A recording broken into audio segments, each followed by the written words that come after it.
Saya merhatikan sandalnya Romo Yai. Nah, Loh kok sandalnya Romo Yai ternyata jahitan pakai sol itu. Jadi jahitan. walaupun Jadi santrinya sudah banyak seperti itu. mau beli sandal yang enak empuk kan saged. Nggih, Tapi beliau mengajarkan tentang kesederhanaan. Nah. Jadi ya Allah Romo Yai Nah, sandalnya jahitan. padahal santrinya Santrinya ratusan, padahal iya, itu tuh. ribuan bahkan.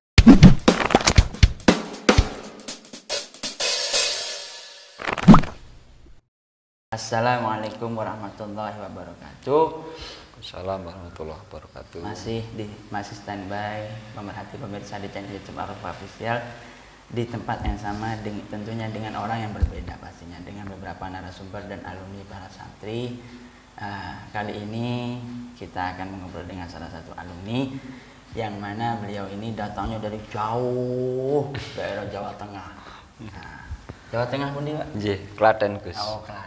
Wah, berarti beliau ini mungkin dekat dengan almarhum almarhum lah Mbah Salman Dahlawi Popongan Klaten atau Kiai Muslim Imam Rifai Klaten. Mbah Lim. Mbah Lim, Mbah Muslim Imam Rifai Klaten. Mbah Lim. Imam Puro. Beliau adalah Pak Panut tentunya yang pernah mencicipi mengenyam pendidikan di Al-Qur'an khususnya di MA, pasti paham dengan sosok beliau ini salah satunya. Beliau adalah salah satu alumni yang dari tahun 90-an sampai 2000. Tapi sekarang sudah beliau hijrah berada di utaranya Al-Qadiri, mungkin sekitar 2 kilo, 3 kilo lah, yaitu di daerah Redasa. Mendapatkan istri sini. Langsung saja kita akan menyapa-nyapa, dan beliau ini juga salah satu staf pengajar di MA Al-Qadiri. Kita akan menyapa-nyapa dan menanyakan kepada beliau. Assalamualaikum, Pak. Waalaikumsalam, Gus. Bagaimana kabarnya panjenengan? Sehat. Walaupun kondisi ini PPKM gitu, Pak. Begini Pak Panut, yang akan kami tanya-tanyakan di antaranya. Awal mulanya Pak Panut ini perjalanannya menjadi santrinya guru kita Kiai Haji Ahmad Mirza Kisah. Itu kejadiannya di mana dan bagaimana itu, Pak? Kami akan mengetahui itu, Pak.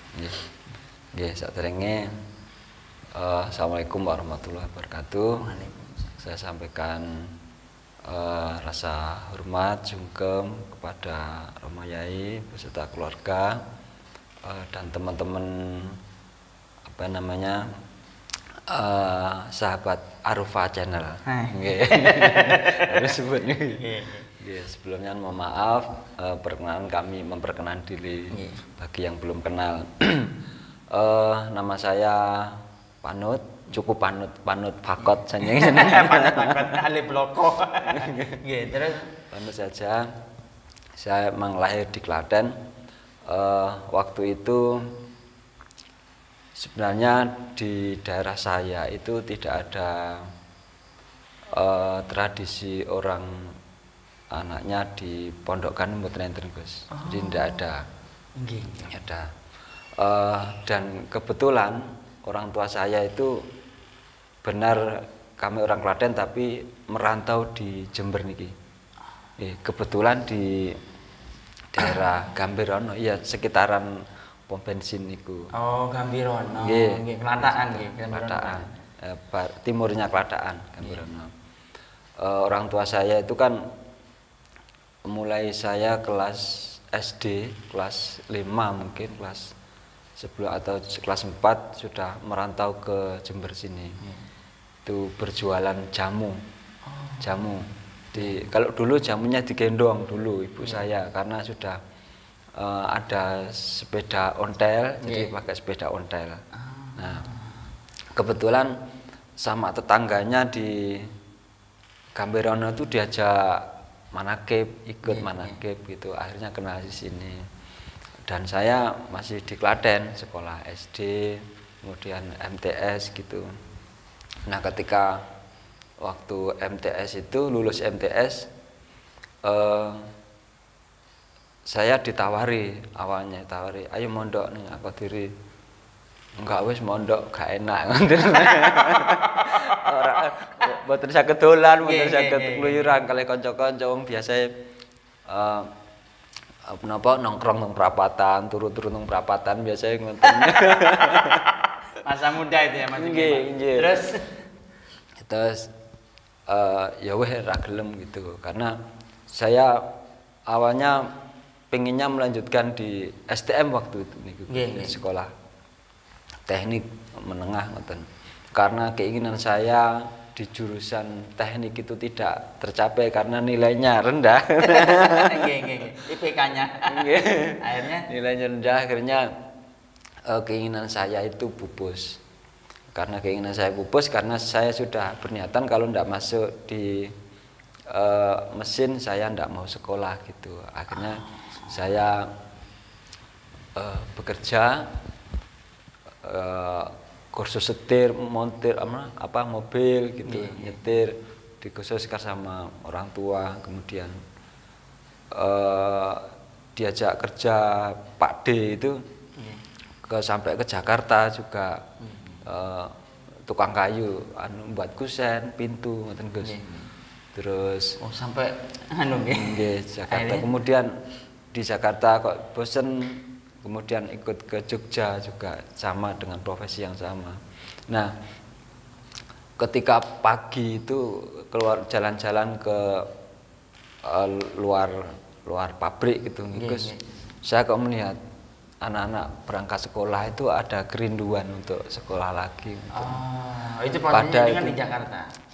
Di Jakarta juga, di Jogja juga saya merasakan kerinduan, kok enak ternyata sekolah. Karena saya ditawari sekolah itu tidak mau. Setelah saya punya perasaan kok gak keterima keinginan saya di mesin gitu akhirnya. Nah itu sudah 2 tahun, selama 2 tahun itu saya tidak sekolah itu. Jadi kemudian saya pulang ke Klaten lagi, kemudian kebetulan bapak ibu, bapak kalau saya manggilnya ibu itu simbok di sana.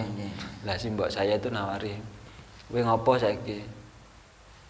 Gak enek, gak ngopo-ngopo, ora kerja, ngoten lho, jenuh pun kerja. Merasa bosan lah ibaratnya. Karena ya kerja terus sih ngopo gitu. Karena saya melihat niku mungkin saya melihat anak sekolah yang ada kerinduan untuk ke sekolah lagi. Akhirnya tawarnya, "Ayo wis mondok ning Jember."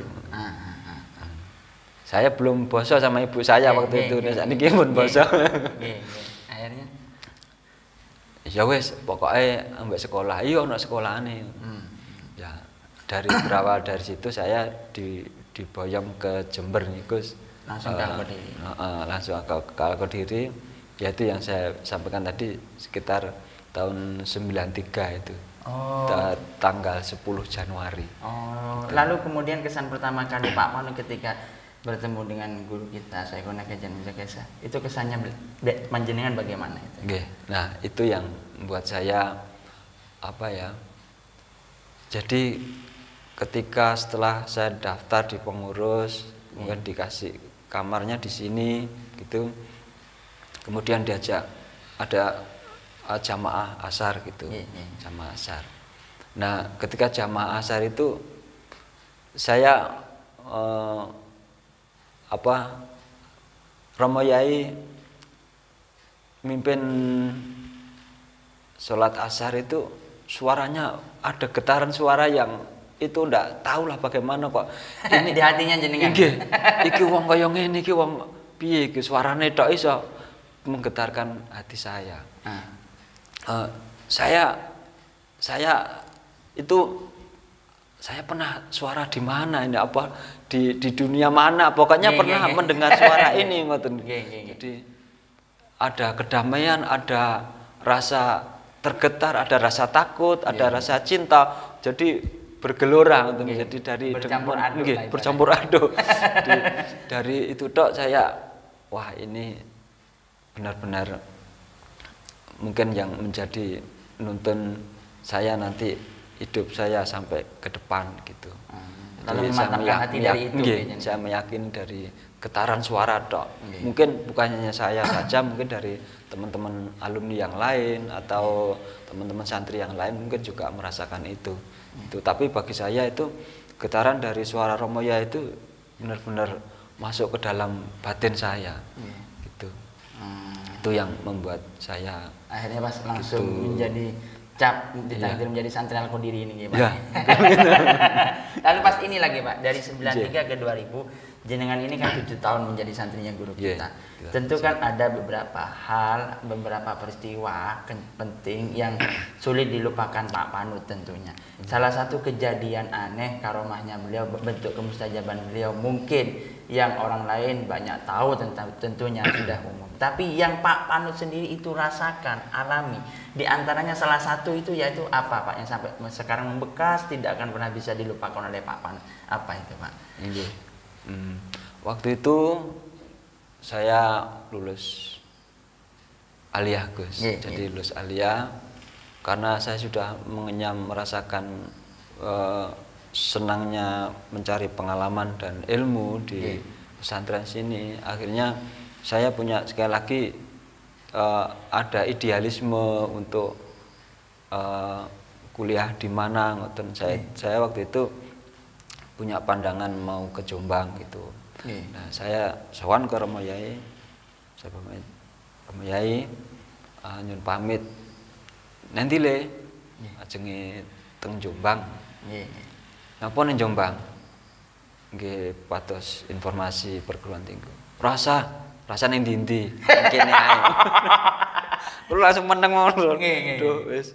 Ya mungkin ini sudah apa takdir yang saya harus, karena Romo Yai sudah matur bilang demikian, saya nggih Yai, saya enggak berani bertanya lagi kayaknya dengan kula mboten wani debat, mboten wani misale kan saged mawon kula Mas yo anu kan Mas yo saya nanti moro-moro ngilang kan Yai karo, tapi mboten wantun kula, saya ndak berani karena ya harus guru. Saya kira semua santri sudah tahu harus dihormati dengan benar-benar penghormatan yang dalam itu.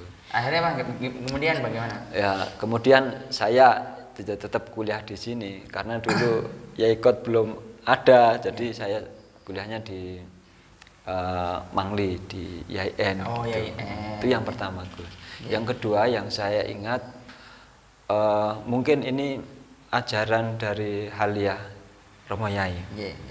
Jadi Romo Yai itu saya pikir beliau itu orang yang sangat sederhana sekali sebenarnya dalam batinnya. Waktu itu di dalamnya Pak Haji Rifai ada acara apa selapanan putranya pagi itu, saya ingatnya tahun berapa saya lupa gitu. Saya ikut acara di sana, kemudian Romo Yai mlebet dalamnya Haji Rifai. Saya merhatikan sandalnya Romo Yai. Loh kok sandalnya Romo Yai ternyata jahitan pakai sol itu. Jadi jahitan. Walaupun santrinya sudah banyak seperti itu. Mau beli sandal yang enak empuk kan saged. Tapi beliau mengajarkan tentang kesederhanaan. Jadi ya Allah Romo Yai sandalnya jahitan. Padahal santrinya ratusan, ribuan bahkan. Bahkan ribuan. Nah itu yang membekas dalam ya Allah. Ya itu benar-benar mengajarkan kepada kami tentang kesederhanaan. Termasuk kalau Romo Yai berpakaian kan ya nggak banyak warna-warni kayak saya kan terlalu pasti putih lah kemana-mana. Putih, nggak macem-macem. Kemudian Romo Yai itu sukanya kalau ada waktu nganggur pakai kaos oblong, terus sarungan, pakai topi kayak koboi niku, megang arit jalan-jalan, ngoten, kemudian lihat tanaman kurang rapi dirapikan, keliling-keliling. Niku kan ngajarnya pertama kesadaran, kedua cinta kasih kepada tanaman. Ini tanaman kurang ini harus dirapikan. Bahkan ketika ada pohon yang mau ditebang, wajar le, kue soalnya mateni tapi gak iso ngurip nih. Jadi terhadap hal tanaman itu kan ada rasa cinta kasih gitu. Karena itu memang harus ditumbuhkan kepada kita. Saya mengajarkan kepada anak-anak itu kita menghirup oksigen. oksigen dari pohon-pohon, dari daun-daun pohon yang tumbuh di sekitar kita. Tapi sekalipun kita tidak pernah ngomong di depannya pohon terima kasih loh sudah dikasih oksigen. Kita kan cara begitu. Nah, Romo Yai mengajarkan ojo ditebang. Ojo ditebang. Kowe nebang iso mateni iso, tapi ndak iso menumbuhkan. Itu bisa merobohkan tapi tidak bisa menumbuhkan. Itu kan artinya Romo Yai kan arahnya ke sana. Jadi kita ada rasa terima kasih kepada tumbuh-tumbuhan, termasuk pada binatang. Romo Yai dulu binatang piaraannya kan ada merak, ada rusa, terus ada burung namanya burung bulbul kalau burung Garuda, terus burung rangkok juga ada. Kambing lagi itu, Pak. Nggih, kambing namanya sinten kula lupa. Peken. Nggih, peken. Itu yang membekas Romo Yai itu, beliau itu pembawaannya memang cinta kasih kepada, bukan hanya kepada manusia, kepada binatang kayak gitu, kepada tumbuh-tumbuhan kayak gitu. Kepada manusia apalagi. Wong dulu itu ada orang gila namanya Parlan. Nah, niku kan diopeni betul, dihormati betul, disayang betul. Itu kan betapa Romo Yai mengajarkan itu semua tentang kebaikan kepada manusia, kepada binatang, kepada tumbuh-tumbuhan. Nah, yang selanjutnya mungkin mumpung kula ingat ya, Gus. Enggak masalah. Di sini memang mengupas tuntas tentang beliau lah ibaratnya channel ini. Terus bagaimana? Kemudian tentang Romo Yai itu jiwanya besar sekali. Jiwanya besar, cara berpikirnya jauh ke depan. Visioner. Itu dilihat dari mana? Dari bangunan ini. Bangunan semegah ini dengan durasi waktu yang tidak lama, dengan singkat, itu berarti menunjukkan bahwa Romo Yai itu jiwanya sangat besar sekali. Termasuk pada pendidikan. Ayo nggawe iki, ini baru jalan belum, ayo buat ini. Artinya visi tentang pendidikan di Al-Qadiri sangat diutamakan oleh Romo Yai. Sangat visioner ke depannya lah ibaratnya. Mampu membaca lah ibaratnya. Termasuk yang update apa? Ayo stikot dibuat. Yang update apa lagi? Kesehatan, stikes gitu. Dan itu mengajarkan kepada saya terutama bahwa sekolah itu ternyata kita harus menjangkau masa depan. Jadi kalau sekarang ini pendidikan mengajarkan hal yang sekarang itu belum. Jadi harus mengajarkan besok ada apa. Karena begini, ketika saya sekolah aliyah dulu di sini, saya tidak pernah membayangkan ada Gojek, ada YouTube, ya kan? Artinya siswa sekarang harus diajak masuk ke dunia besok, harus bisa menghadapi. Dulu kan mboten bayang nih karena Gojek niku ibaratnya serba manual semua lah. Tidak seperti sekarang instan semua lah. Itu Romo Yai mengajak kita itu harus bisa transformasi, melihat jauh ke depan bahwa besok ada apa harus dicapai mulai sekarang, harus diketahui mulai sekarang. Nah, jangan sampai kita pendidikan sekarang diajari hal-hal sekarang, ya boleh, tapi visinya harus ke depan. Apalagi ngajari yang masa lalu kan tambah ketinggalan kita. Jadi Al-Qadiri memang didorong untuk visinya harus ke depan, progresif namanya kalau bahasa kampus itu. Progresif, nah ibaratnya tertata lah ibaratnya. Mungkin lagi ini Pak, salah satu nasihatnya beliau yang sampai sekarang oleh Pak Panut dijadikan motivasi hidup ila yaumil qiyamah sampai seterusnya. Di antaranya mungkin yang Pak Panut ingat salah satunya di antaranya itu apa? Nasihat daripada beliau, didikan dan nasihat daripada beliau. Itu saya kira seperti teman-teman alumni atau santri sekarang yang ada. Jadi kita tuh diajari kalau memakai kuncinya harus pas. Jadi artinya keyakinan harus pas. Termasuk doa. Termasuk yang sangat bagus ini. Termasuk menjalani hidup harus pas. Ojo ragu gitu.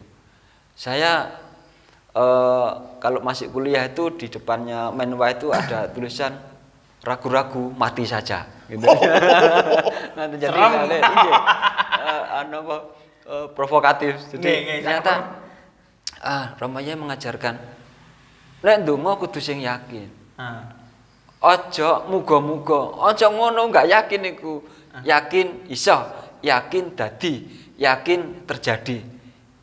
Itu ternyata saya pelajari tentang misalkan fisika kuantum, mekanika kuantum. Ternyata itu ada medan energi yang sebenarnya ketika kita membayangkan saja itu sudah terjadi.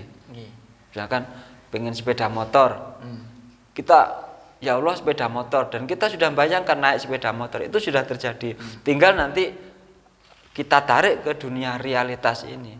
Itu Romoyo dari keyakinan itu, kowe kudu yakin gitu ya. Kowe kudu ndonga kudu pas, kuncimu kudu pas. Jadi Romoyo mengistilahkan ini kunci ini kudu pas. Ojo sampai goyah, kudu pas. Nanti apa yang kita harapkan, apa yang kita cita-citakan, apa yang kita kerentekan itu nanti akan terjawab di masa depan. Jadi intinya apa ya Pak ya, nasihatnya beliau itu mengajarkan keyakinan. Keyakinan, betul. Terus ini Pak, yang terakhir pesan-pesan Pak Panut sendiri kepada para imam manaqib, jamaah manaqib, wabil khusus kepada santri dan alumni yang seangkatan dengan Pak Panut. Harapan Pak Panut ke depannya bagaimana? Kalau pesan kepada alumni secara keseluruhan, saya kayaknya ya tidak punya kapasitas yang begitu memadai. Saya sebenarnya pesan ini khusus untuk diri saya sendiri. Boleh jadi kepada anak-anak adik saya yang sekarang masih di sekolah di Alia, pesannya adalah jangan berhenti mencari ilmu. Karena ketika kita mencari ilmu sudah merasa cukup atau punya pemahaman sudah cukup, atau terhadap apa saja kita merasa keilmuan gitu, itu merasa cukup, itu berarti kita sesat. Ya, artinya begini. Jadi kebenaran niku kan terus dinamis. Kebenaran itu dinamis. Benar menurut sekarang. Nanti 10 tahun lagi belum tentu kebenaran. 20 tahun lagi kebenaran berbeda lagi. Dulu misalkan ada bahwa bumi itu datar. Dulu ya betul. Kemudian ternyata ditemukan bumi bulat atau matahari mengelilingi bumi. Itu disepakati semuanya sebagai kebenaran. Tapi ternyata setelah ditemukannya teropong, ternyata yang berkeliling itu adalah buminya. Itu kan berarti kebenaran itu terus dinamis dan bergerak. Nah, ketika kita merasa bahwa saya sudah cukup, misalkan jadi santri begini, itu ya itu masih tersesat lah. Jadi harus terus belajar. Karena pesannya Rasulullah mungkin jadi belajar itu dari lahir sampai meninggal, kan begitu. Artinya jangan cukup bahwa belajar itu ini merasa cukup, enggak.